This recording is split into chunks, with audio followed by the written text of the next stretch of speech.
Mars, umuwi ka na rito at harapin mo yung yung mga tinatanong ng Quadcom dito at i-clear mo yung sarili mo muna dito, no, bago ka mag-abuga-abogado kay dating Presidente Duterte.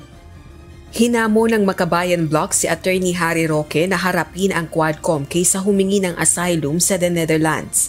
Ayon kay House Deputy Minority Leader ACT Teachers Party List Representative Franz Castro, hindi naman biktima ng political persecution si Roque. May arrest at detention order laban kay Attorney Roque ang House Quadruple Committee o Quadcom dahil sa hindi nito pakikipagtulungan sa investigasyon kaugnay ng illegal Philippine Offshore Gaming Operators o POGOs. Ngunit ayon kay Roque, sadyang hindi pa siya makauuwi ng bansa dahil miyembro siya ng legal team ni dating Pangulong Rodrigo Duterte. Isa umano siya sa magtatanggol sa dating Pangulo sa kinakaharap nitong kaso sa International Criminal Court o ICC. Ulitin ko po fake news po yung sinasabi nilang pugante ako dahil ang pugante po ay tumatakas sa isang arrest warrant na inisyu ng isang hukuman. Ang arrest warrant po ng inisyu ng Kongreso ay para lamang sa isang resource person para dumalo sa isang pagpupulong at magsumiti ng mga dokumento.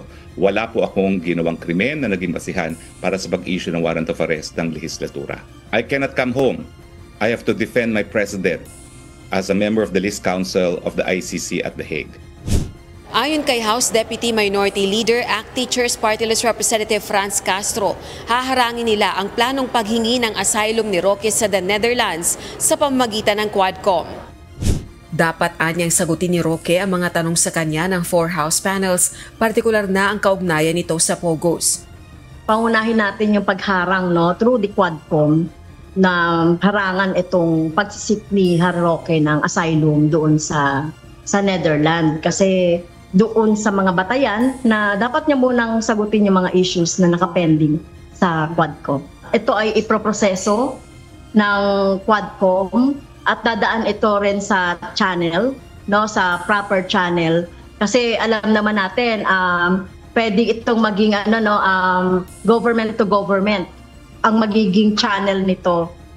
Hinikayat naman ni House Assistant Minority Leader Gabriela Women's Party List Representative Arlene Brosas ang Department of Foreign Affairs at Department of Justice na makipag-ugnayan sa international authorities upang matiyak na haharapin ni Roque ang mga kaso laban sa kanya.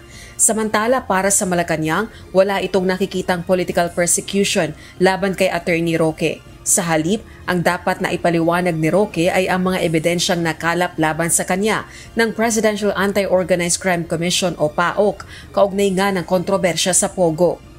So how could there be a political persecution if all the pieces of evidence are overwhelming? So wala po tayo nakikitang political persecution, harapin na lang po niya ang kaso niya po dito.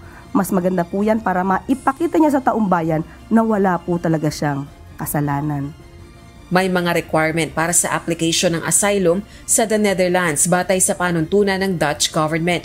Isa dito ay kung nakararanas ng matinding banta ang applicant dahil sa persecution sa bansang pinanggalingan dahil sa lahi, relihiyon, national o political opinion o pagiging kabilang ng applicant sa isang partikular na social group. Maaari ring mag-apply ang nakararanas ng matinding banta dahil sa death penalty o execution, torture at iba pang hindi makataong pagtrato. O kaya naman ay dahil ang aplikante ay biktima ng karahasan dahil sa nangyayaring armed conflict sa bansang pinanggalingan. Rosa Licoz, UNTV News and Rescue. Diyos ang aming sandigan, serbisyo publiko ang aming pinahahalagahan.